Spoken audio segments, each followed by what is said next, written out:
नरेंद्र मोदी जी पर हजारों लोगों की हत्या करने का आरोप लगा है।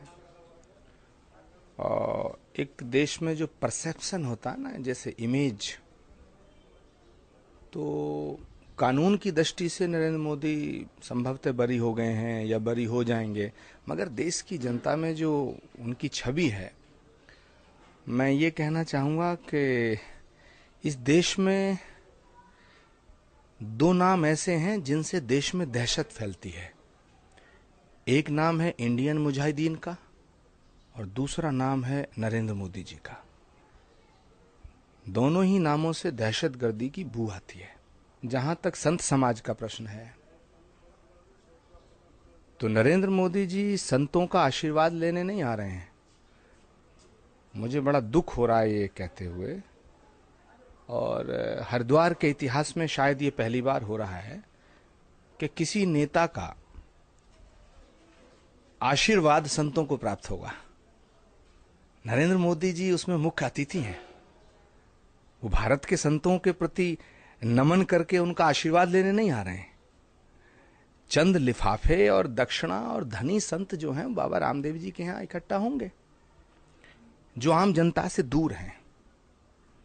तो ये एक अजीब किस्म का कॉकस है जो संत समाज के नाम पर बना हुआ है।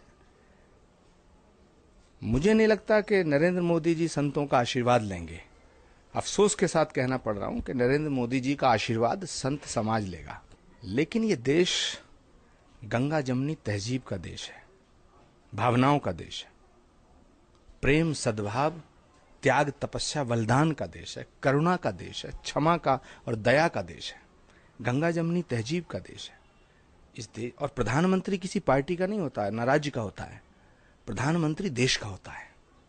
और मैं नहीं समझता कि नरेंद्र मोदी इस देश के प्रधानमंत्री बन सकते हैं, क्योंकि नरेंद्र मोदी की भाव भंगिमाओं से, उनके चाल चलन से, उनके डायलॉग से, उनकी बातों से, उनके स्टाइल से दम्भ झलकता है, अहंकार झलकता है।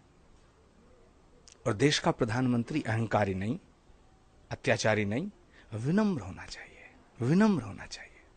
जो लोग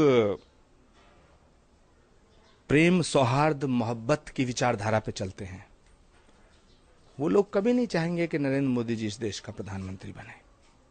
जो लोग इस देश को तोड़ना चाहते हैं, कुछ लोग हैं जो जिहाद के नाम पे देश को तोड़ना चाहते हैं, और कुछ लोग हैं जो हिंदुत्व के नाम पे देश को तोड़ना चाहते हैं।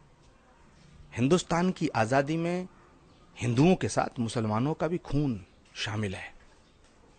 अगर भगत सिंह, सुखदेव, राजगुरु को फांसी पे लटकाया गया, तो अशफाकुल्लाह खां को भी फांसी पे लटकाया गया। अगर आशाराम त्यागी शहीद हुए पाकिस्तान की लड़ाई में, तो वीर अब्दुल हमीद भी शहीद हुआ है। सवाल है देश का, सवाल एक आदमी का नहीं है, एक पार्टी का नहीं है।